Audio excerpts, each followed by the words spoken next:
முனிவர்கள் வாழ்த்த, மரங்கள் மலர் பொழிய, விஸ்வாமித்திரர் ராமனை பாராட்டத் தொடங்கினார். வணக்கம் நண்பர்களே. ராமபிரான் தனது வீரத்தால் வேள்வியை காத்து அசுரர்களை அழித்ததும் வானுலகத் தேவர்கள் பூமாரி பொழிந்து துந்துமிகள் முழங்க அவனை வாழ்த்தினர் அல்லவா?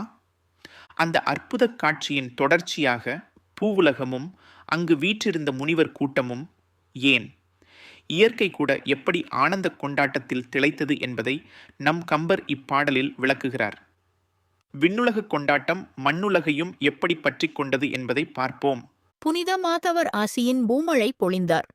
அநேக கானகத்து மரங்களும் அலர் மழை சொரிந்த முனியும் அவ்வழி வேள்வியை முறைமையின் முற்றி இனிய சிந்தையன் ராமனுக்கு இணையென இசைத்தான். புனித மாதவர் ஆசியின் பூமழை பொழிந்தார். ஆம், வானுலகில் தேவர்கள் மகிழ்ந்தனர் என்றால், மண்ணுலகில் இத்தனை காலம் அசுரர்களின் அட்டகாசத்தால் அல்லலுற்ற அப்புனிதமான தவச்செல்வர்கள், அந்த வேள்வி பூமியில் வீற்றிருந்த மாபெரும் ரிஷிகள், அவர்கள் எப்படி மகிழ்ச்சி கொண்டாடுவார்கள் தெரியுமா? தங்கள் தவம் காக்கப்பட்டது என்ற பேரு வகையில், தங்கள் யாகம் இனிதே நிறைவேறியதே என்ற பேரானந்தத்தில் அவர்கள் வாயிலிருந்து வார்த்தைகள் மலர்களாய் கொட்டின. வெறும் மலர்களல்ல, ஆசிகளாகிய மலர் மாறி. ராமா, நீ வாழ்வாயாக, நின் கீர்த்தி எங்கும் பரவுக, இந்த உலகுக்கு நீயே துணை என்று ஒவ்வொரு முனிவரின் உதடுகளிலிருந்தும் பொழிந்த அந்த ஆசி மொழிகள் பல்லாயிரம் மலர்கள் ஒரு சேரப் பொழிவது போல இருந்தன. என்ன ஒரு காட்சி அது! அந்த புண்ணிய பூமியே ஆசி மலர்களால் குளிர்ந்தது. அநேக கானகத்து மரங்களும் அலர் மழை சொரிந்த.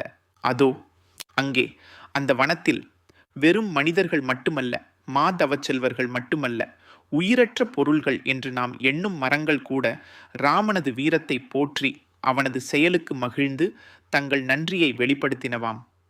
ஆம், கம்பர் எவ்வளவு அழகாகச் சொல்கிறார் பாருங்கள்.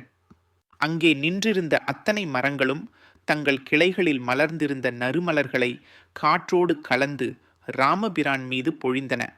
அதுவும் ஒரு பூமழையாக. மரங்கள் மகிழ்ந்து மலர்களை தூவும் காட்சி. இயற்கையே தன் இறைவனுக்கு செய்யும் அர்ச்சனை அது. விண்ணும் மண்ணும் இணைந்து ஒரு மகாவீரனின் அவதார நோக்கத்தை உணர்ந்து அவனுக்கு மலர் மாறி பொழிந்த அபூர்வ தருணம் முனியும் அவ்வழிவேள்வியை முறைமையின் முற்றி. இப்படி எங்கெங்கும் கொண்டாட்டங்கள், வாழ்த்துக்கள், மலர் மாறிகள் பொழிந்து கொண்டிருக்க, இந்த அற்புதங்கள் அனைத்திற்கும் மூல காரணமான நம் விஸ்வாமித்திர முனிவர் ராமபிரான் தந்த பாதுகாப்போடு எந்த இடையூறும் இன்றி தனது யாகத்தை முறைப்படி சாஸ்திர விதிப்படி செவனே செய்து முடித்தார். எத்தனை நூற்றாண்டுகளாக அவர் இதற்காக காத்திருந்தார்! எத்தனை தடங்கல்கள், எத்தனை அரக்கர்களின் குறுக்கீடுகள்! அத்தனையும் இன்று ஒரு வீரத் திருமகனின் துணையால் தகர்க்கப்பட்டு அந்த மகத்தான வேள்வி அதன் முழு பலனையும் தரும் வகையில் நிறைவு பெற்றது.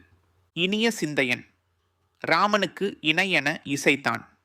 வேள்வி முடிந்ததும் முனிவரின் மனம் எப்படி இருக்கும்?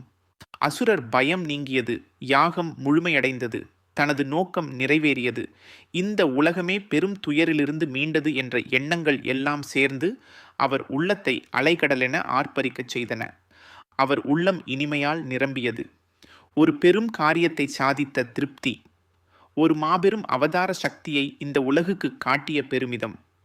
இந்த இனிய சிந்தையோடு உள்ளம் குளிர்ந்து முகம் மலர்ந்து ராமபிரானை நோக்கி திரும்பினார் விஸ்வாமித்திரர். ராமா என்று அன்பு பொங்க அழைத்தார். எதை சொல்லப் போகிறார்? எப்படி பாராட்டப் போகிறார்?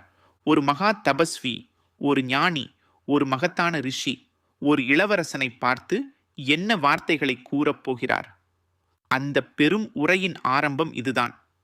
ராமனின் வீரம், முனிவரின் தவம், இயற்கையின் வாழ்த்து, இவை அனைத்தும் ஒன்றிணைந்த அந்த புண்ணிய வேளையில் விஸ்வாமித்திரர் ராமனை பார்த்து என்ன சொன்னார்?